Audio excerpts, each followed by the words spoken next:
एक गांव में एक बहुत बड़ी और सुंदर गाय रहती थी। उसका शरीर विशाल था, लेकिन दिल बहुत कोमल। वह हर रोज खूब सारा दूध देती, जिससे गांव के बच्चे और बुजुर्ग तंदुरुस्त रहते। गांव वाले उसे बहुत मानते और बड़ी गौ माता कहते। एक बार गांव में शेर आ गया, सब डर गए।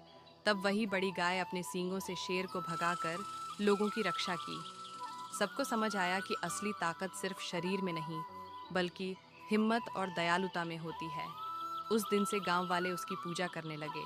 लेकिन गाय उदास थी, क्योंकि किसी ने लाइक सब्सक्राइब नहीं किया।